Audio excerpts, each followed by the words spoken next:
guys, welcome back to my channel. It's your girl Ajo Adi. I know you're wondering where I've been. Trust me, I'm wondering the same thing. I have no idea. I don't even know how to start this video because a lot has happened within the past 2 months. A lot. When I say a lot, I mean stuff that I can't bear alone, kind of a lot. It's been completely mind-blowing. I've been through phases to get to this point. Now, I've had a lot of people DM me on Instagram and Twitter. They're like, we've not been seeing you. What's happening? How come you're not putting out content anymore? Are you sick? Are you unwell? I saw comments of people saying that I was pregnant. Like, please, I'm not pregnant. I am not pregnant. It's just that I've been going through like a lot. So let me wind this back real quick so that we can get to the bottom of what has been happening and what has kept me from putting out content, right? December 28, 2021. Afrochella. You want to bamba? This is the end. Afrochella. Trust me, December, I didn't really do much. I didn't really want to go out a lot. I wasn't trying to be in the crowd because Accra was packed. You guys saw it. It would literally take me 1 hour from my house to Atomic. I couldn't go anywhere. I was trapped and I wasn't like in the proper mind frame to deal with traffic. So I was inside most of the time. 28th, I'm in my house. I didn't plan on going anywhere. I didn't even have tickets to Afrochella. I didn't plan on going at all because I knew it was going to be a pool of human beings that I would have to swim through. And I wasn't ready for that. I didn't want to do any of that. So I was in my house, calmly chilling. And guess what? 10 p.m., I get a text from my friend and she's like, oh, I have complimentary tickets for Afrochella if you want to go, I could meet you, we'll get a ticket and then we'll go. And I'm like, okay, because already I'm bored, I don't have plans, I'm doing nothing, I'm just home like scrolling through social media, opening one app to one app to one app. I was like bored out of my mind. So when she said she had tickets for me and that I should come along, I was like, that's actually not a bad idea. And she drives, so all I had to do was like meet her halfway and then we'll go for Afrochella. So I said, okay, I am on my way. Quickly went to the bathroom, showered, got ready, ordered an Uber. For some funny reason, I was hoping the Uber prices would be like very, very high and I'll use that as an excuse. But the prices were cheap, very cheap, like 20 cities kind of cheap. And I was like, okay, right now I have no excuse. I have to go. So I get in the Uber and I am on my way to Elwak. In the car, so my friend is a diaspora, right? And she's with her brothers. And we're trying to buy like these confetti things from the guys that sell it in traffic. And this guy is trying to sell us one single confetti for 300 cities because he had my friend speak Abuche English. Right then, this guy was like 300 cities. Once so was talking about, he's like, nah, they sell confettis in Ghana for 300 cities. And I found the whole thing very interesting and it was funny. So I was like, nah, okay, let me vlog. That was the beginning of my misfortune. Let me vlog. I took out my phone, I started vlogging, I started taking videos, We get to Elwak and boom, there's a pool of people. Forget Moses trying to take the Israelites from Egypt. This is a whole society kind, like, it was so many people and they were outside and I'm like, okay, what's happening? I'm vlogging, we get there, so we had the regular pass, right? And then we joined the regular pass queue. This was around like 11 p.m. And at that point, we're just there trying to get inside and somebody comes from inside and then the person is like, the gate is choked, they're trying to make way from people inside the stadium that are trying to come out.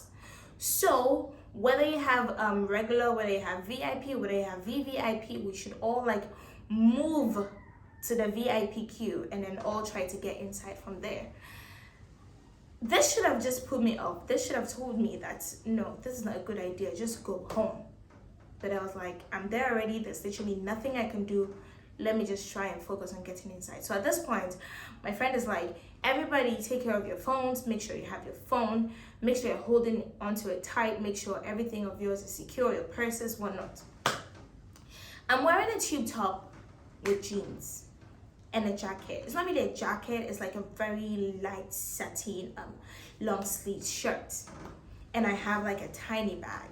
So I put my purse in my bag, I put my phone in there, I close the bag, and I button the shirt over the bag. In my head, this is secure. This is as secure as it can get, because I have literally buttoned a shirt over the bag and the bag is closed, and this thing is like glued to my body. There's no way anybody can get in there to like take something of mine. At least that was what I thought. That's what I thought. We're in the queue, we are struggling, a lot of things is happening, like shit is going down. People are with tickets, but then there are guys at the gates and they're not letting them pass. And so it becomes like a hustle. People start pushing, people are shoving like mud. We literally had to pay. We had to pay to get inside, even though we had tickets. We still had to pay. So one guy just came and we were like, okay, let's try speaking to him. He's like, 50 cedis. Like, bruh, we have tickets. So we gave him 50 cedis, and even then it wasn't easy because he was trying to get us in and people were still shoving. It took me like 15 minutes from the point we paid to us getting inside. That whole process, I forget that I even have a bag on me. I forget about my phone, I forget about my purse. I'm forgetting everything. My whole mind is like, let's try to get inside, right? Finally, we get inside, and it just hits me. Like, as soon as I entered, it just hits me. I'm like, fuck, something is not right. Fuck, something is happening, right? So I get in, and then I unbutton the shirt, and I open my bag, and lo and behold, my 12 Pro was not in my bag. My phone was not in my bag. And at that point, it hasn't even like really entered me. I'm laughing. I'm like, my phone is not in my bag. I look at Mom and I'm like, yo, my phone is not in my bag. And she's like, what? I'm like, yeah, it's not in it. My purse is in, everything is untouched, just the phone. And so I'm like, my brain is not even functioning at this point. I'm like, okay, what do I do? I'm just standing there like, what do I do? And I'm giggling. my phone is missing. Ladies and gentlemen, we tried searching around. This is when we're inside, because I don't know at what point the phone got missing. I don't know if it was when we were trying to get inside. I don't know if it was right at the entrance. I don't know if it was when I entered. I have no clue what is happening. So I tell Mawena, okay, so what do we do? Because at this point, I'm not even trying to get inside. Because after I don't know if you guys went for Afrochella, but after the main gate, if you get inside, they've made like other barricades where you have to check in again and then try to enter. And that's like a whole lot of process for me. At this point, my brain is frozen. I'm not even trying to enjoy the show. So, her brothers really wanted to see the show, so Mawena was like, they should go ahead and then go watch it. So I took her phone and I tried to like log into my iCloud. At this point, the stadium is choked. There's like thousands of people over there. There is no network. There is no reception. Nothing. It is edge, 1 bar of edge. I can't log into my iCloud.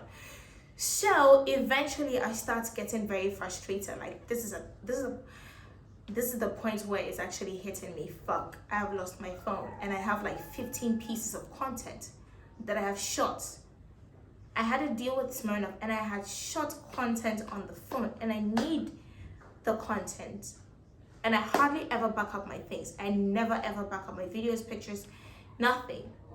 So I'm panicking hard. I'm thinking, what am I going to do if I lose this phone? I don't have a separate budget for a new phone. Like, it is December, money finished. There is no money anywhere in this country. What the fuck am I going to do? So I'm like panicking hard. So Marina suggests, okay, let's try and get outside and then like try to look for it. Maybe when we get outside, we will have reception, right? And then we'll be able to find it. This whole time I'm calling my number and it goes through, but nobody's picking. I'm calling, it's going through, nobody's picking. I'm calling. It took us 1 hour, 1 freaking hour to exit the stadium and then go outside to find the phone. At this point, I am regretting stepping out. My whole mind is like, why didn't I just stay home? If I had stayed home, nothing like this would happen. If I had slept, I would still have my phone, because this is me. I am outside, all right, but I'm not enjoying the show. I'm not watching any of the acts because, well, my phone is gone. And I'm even stressing my friend because she can't enjoy the show either. She has to help me find my phone. So we go out. She has the keys. She can't really drive. Well, she can drive, but like she's not perfect. I can't drive, but we have car keys. And we're like, what the fuck do we do? So, hard girls, we get into the car. Mawina sparks the car. I wear my seatbelt because I know that I'm freaking about to die. And she starts driving, right? She starts driving. We're hitting barricades left, right, center. We get to the end of the lane and we're supposed to like join the main road, and then she can't go back in reverse. So we're like, what are we going to do? Then we see a random guy by the roadside, and we're like, can he drive? And he said yes, he can drive. And we're like, can he please try to like drive us to a certain like location? And he's like, sure. So we move to the back and then he starts driving. At this point I get reception, right? So I log into my iCloud, and then I realized the phone was behind the stadium. The phone was behind the stadium. I haven't been behind the stadium. How is the phone behind the stadium? So I'm panicking because this is when I realized somebody actually has it. So we start tracing, like this guy is driving, we are tracing the phone, like we're going. And as soon as we get to the point where the phone is at, the person turns it off. It was like magic, like my mind was blown. Like as soon as we got there, I was literally about to like play the sound or literally do something. The person turned it off. And this is at 12, right? I had it updated it. So the phone needs like internet connection before I can be able to trace it. And the person had turned it off. So I'm like, fuck. I'm fucked. Like there's literally nothing I can do. So immediately I tried to report the phone lost, right? So fortunately I was able to do that. So I put the phone in lost mode. So whoever has it doesn't have like access to my files and my stuff or whatever. So this is me without a phone at Afrochella. And at this point, we weren't even interested in going back inside the stadium. Like that stress, because there's still a lot of people outside. I'm not about to go through that stress and try to get back inside. So my friend and I, we just slept in a car. We could hear what is happening at the stadium. I could literally hear Ari Lennox performing. I could hear Wizkid performing. I wasn't even in the mood to watch these people. So like, I'm frustrated. I am frustrated. So I logged into my Snap with my friend's phone and I tried to like contact a few people. Long story short, my friend drops me home. I come, I sleep. Next day, I called my friend over because I need his device to be able to track what's happening. So I logged into my iCloud, and then like as around, this was Saturday. Was that for Channel Friday? I think so. But basically the following day, right, at 11. And then Mawina sent me a text that she has a notification from Apple that the person had turned the phone on. So I tried to do the same thing. I logged in and then I realized the phone was on Graphic Road. Graphic Road. Heading towards Circle. And I gave up. I was like, well, that has happened. If the phone is on Graphic Road, it's going to Circle. If it is going to Circle, the end. The end. And this whole time, switched off, switched off, switched off. I'm sure as soon as they got home, they just took the SIM card out of the phone, chewed it or something, got switched off. I just wanted the person to like answer my call or try to reach out, because I was even willing to buy the phone from them, because at this point it's not even the phone, it's about the content on the phone. I can't go about reshooting 15 videos. That's crazy. I don't have the time and the energy for that. So I was willing to buy the phone from this person, but they weren't even answering the phone. Anyways, I never got it back till date. Yes, that is how I lost my phone at Afrochaba. A show that I didn't even get to enjoy. But then I went there and I lost my phone. So after that, I was in depressed mode, because this is 28. December isn't even over. But then I was very, very depressed. I couldn't do anything. I was in my house 24/7. I couldn't even get access. Right, so the problem was that the SIM card that was in the phone, I had used that SIM card for literally everything. 2-factor on my iCloud, 2-factor on my IG, 2-factor on my mail, everywhere. I had 2-factored everything with that number. And guess what? That SIM card wasn't in my name. Ha! See, if I tell you guys that I've been through like hell, I have been through hell. I'm logged off all my socials, well, except my Snapchat and my Twitter. But then everything else I have zero access to, because the SIM card is not in my name. So the first thing I tried to do was get the SIM card back, because I bought the SIM card like 3 years ago randomly on the street.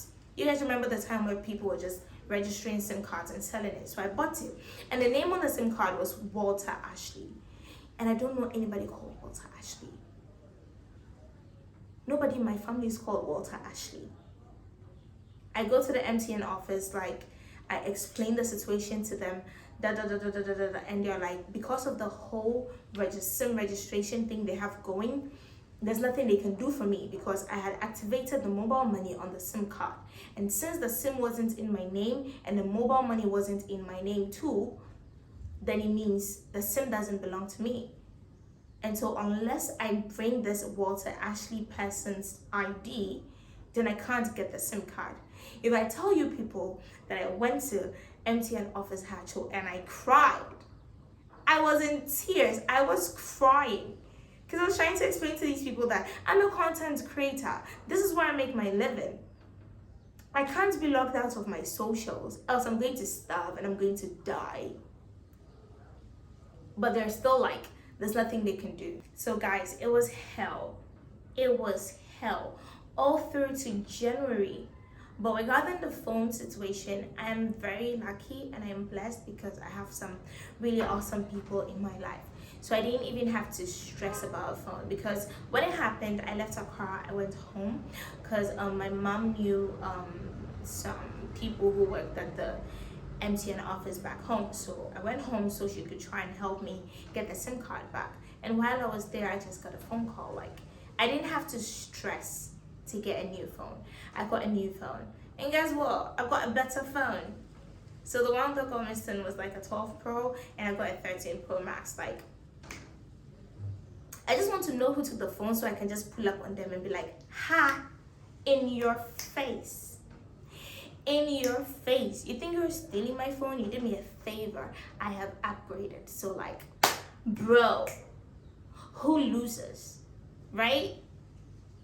And I don't even think they were able to like sell the actual phone, because I put it in lost mode. You literally can't do anything. So my friend was like, oh, it's not a big issue. They usually sell the battery, the screen, the case. I had a fresh case, like a brand new case that I bought for 60 Ghana cedis. Like, till this day, it pains my heart. I want that phone case back, but I can't get it back.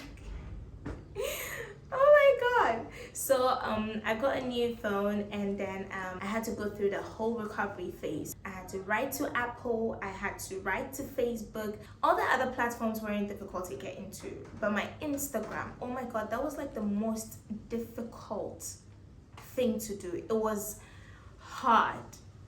I cried for days because I wasn't getting access. I had to write like a whole bunch of mails. I had to contact Facebook because my Facebook was linked to my Instagram. That was what helped me. So like they sent me like a whole recovery process phase. I went through that. I had to take some pictures. I had to like prove my identity, blah blah blah blah blah. I did that. It took like a whole couple of days, but eventually I was able to get access. It was the YouTube that was being like a big shit pile of problem. But I've been able to get the SIM card. So when I got the SIM card, I was like able to get into the YouTube. And that is how come I am here today with this shitty story of how I was depressed throughout Christmas and New Year. It was sad, you guys. It was very sad. See how I'm sitting here smiling, telling the story like it's a joke? See, it was crazy. I almost died. It was like my whole entire livelihood had been stripped from me. Like I was feeling useless. And this was just a point where I had a lot of brands on board. So I was just panicking hard. But now everything has been resolved. Thank God, hallelujah, amen. I have all my accounts back. I have like everything that I lost back, except the videos. I couldn't get the videos back because like I said, I didn't back up. So I'm still trying to reshoot all of them. Maybe I will, maybe I won't. Maybe I'll like stop halfway in the middle and just focus on new content and whatnot. But basically, I'm back now and you'll be seeing a lot of me. So if you haven't subscribed to the channel, please do subscribe for me. I've been through a lot, you people. Blow up this video, please. If you have any more questions as to what happened, if there was a part that you don't understand, or if you saw somebody with my phone. So we're back and we're better. I'll try and be consistent with posting. I will really try. I'm looking at least like once every week because I have to make up for all the time that I was like dead silent. So yeah, basically that's what's been happening. Yeah, that's it. I'm not depressed anymore. I'm healthy. I'm mentally sane. So I'll be bringing you guys a whole bunch of content. Stay glued. Peace out.